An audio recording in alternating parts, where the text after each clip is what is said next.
Hola, muy buenos días. Se comunica la CICET. Dice que quiero poner una denuncia. Sí, claro que sí. Cuénteme. This emergency hotline receives calls from all over Honduras. Con ellos, ellos me pedían tener relaciones sexuales. It all begins with these phone calls. Como le repito, pues yo ahorita voy a remitir su denuncia para que ellos se hagan cargo, el equipo legal, y nosotras estaremos... These calls are the starting point for police investigations into human trafficking. Anna plays a key role, but sometimes gathering enough information to trigger an investigation is simply impossible. Sometimes, even when I tell them they can tell me everything, that their information is confidential, they break down. They sob, but they can't bring themselves to say more. I believe they're terrified. They're being threatened, and in the end, they don't dare say anything. We are inside the offices of Sequesct, a national commission that specializes in support for victims of trafficking. Sua Martinez, the director, often leads field operations herself. The goal of trafficking is exploitation in all its forms. Sexual exploitation, but also forced labor and begging. It can affect anyone, the elderly, children, and everyone in between. Do you all have a stack of flyers with you? Good morning. Here's some information on human trafficking. Honduras is a key transit point for those crossing Central America. Large numbers of undocumented migrants pass through here, leaving them highly vulnerable to trafficking networks that prey on them. But finding victims is like chasing shadows. How many children are in your care? These 3 are mine, and those over there. All right, but it's essential that you can prove their age, identity, and how you're related to them. Among the agents of Sequesct, one woman is discreet, Aitana. She's one of 56 victims rescued from trafficking networks in Honduras in 2022, and the only one we contacted who agreed to speak. For this single mother of 2 children, one of whom has cancer, it was financial hardship that made her an easy target for traffickers.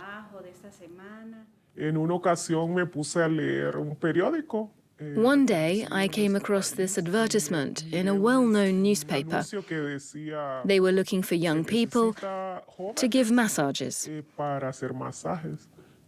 When I arrived, they told me that I had to hand over my passport and phone. They assured me it was just a standard procedure, nothing to worry about. It didn't seem too suspicious. I just assumed they didn't want us to be distracted during work hours. But the next day, they made it clear that I wasn't there just to give massages. I was expected to provide other services as well.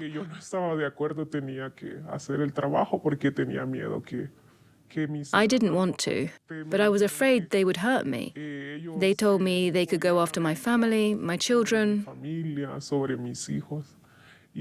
I was terrified that something might happen to them because of me. Imprisoned in that salon for 2 months, she was finally freed during a police raid. But the perpetrators were never arrested. I believe these people have money and power. That's why they're not behind bars. I told my boss, I know they could find me. I work here, and they could track me down. They destroy lives. They shouldn't be free. Even as we speak, they're probably doing the same thing to other women. Today, Aitana provides psychological first aid and support to victims. Investigating trafficking networks is a daunting task, especially in the second poorest country in the Americas, where scandal after scandal reveals how organized crime and politics are deeply entangled. We received a complaint through the emergency hotline. In the city of Comin, A 19-year-old woman is allegedly forcing minors into paid sexual activity. The Criminal Investigation Agency only has 3 investigators specialized in trafficking. According to our information, at least 2 of the victims live with the suspect. For this operation, we'll need to mobilize at least 3 teams. Carlos monitors social media, searching for offenders. He opens investigations into the most blatant cases. These groups have names like the little whore out of such and such city. Just from the wording, you can tell she's a minor. This group, for example, has 4,139 members. Simply viewing child pornography incriminates every member of this group, making them liable to prosecution. And can you prosecute all of them? It's humanly impossible. The people running these networks are professionals in their field, and even if we put them in prison, they'll keep doing it from their cells using phones. They won't stop. Prison isn't the end of the line for these criminals. In 2017, the maximum sentence for human trafficking was reduced from 21 to 15 years. With all the legal loopholes and sentence reductions, they can easily walk free after just 7 or 8 years.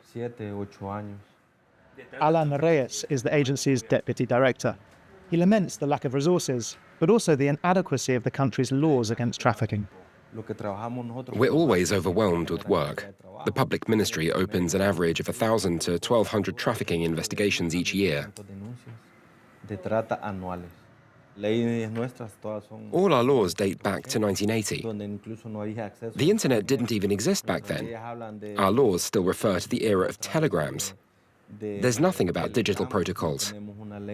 So if I wanted to file a complaint against this page, I simply wouldn't be able to.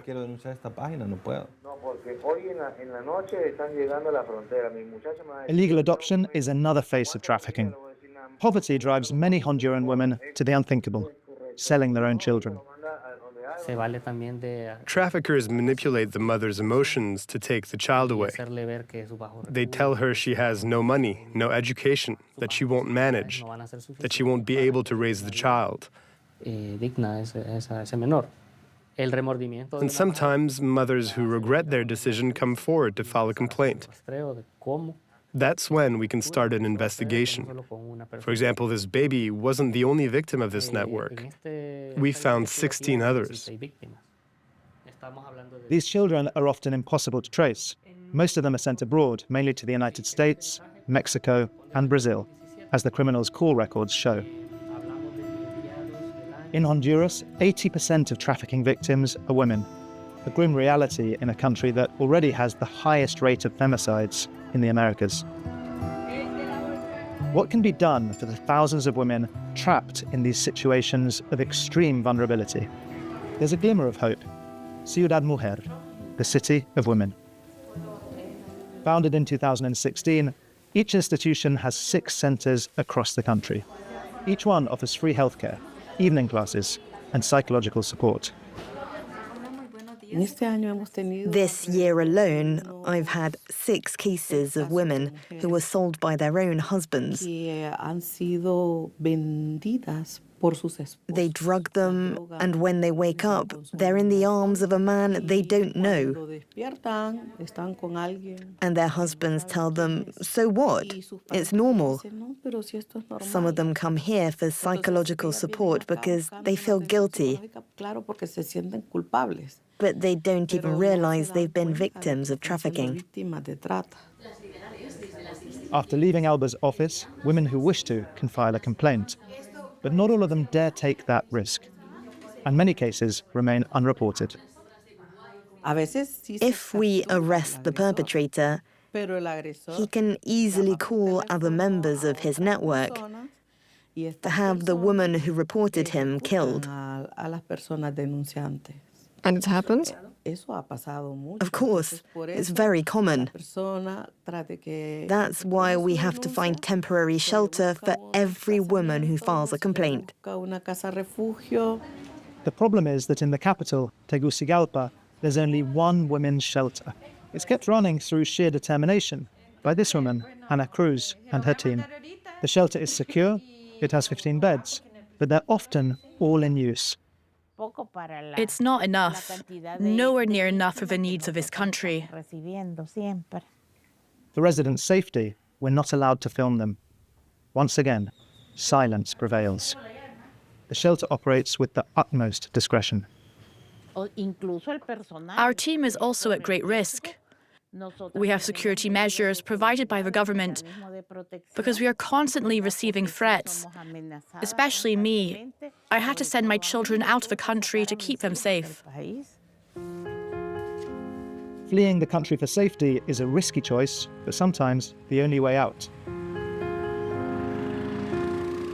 In southern Mexico, we meet Yesenia. She has come to a mobile clinic for psychological support. She fled her husband, who beat her and sold her to men in his network. We had nothing to eat.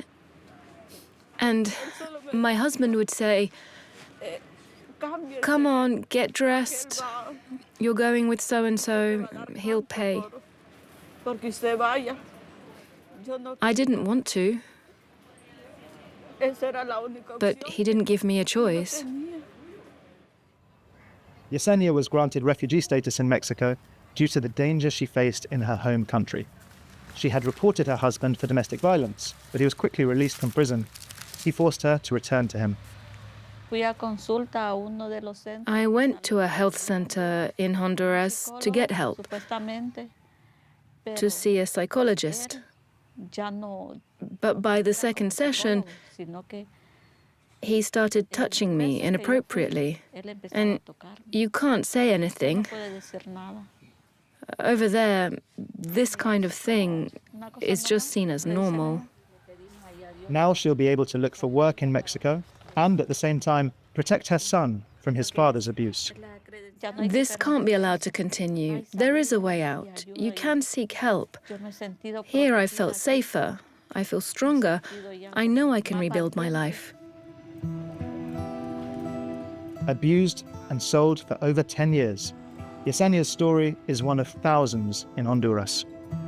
Lack of resources and weak laws. In its fight against human trafficking, Hondurans are at a disadvantage.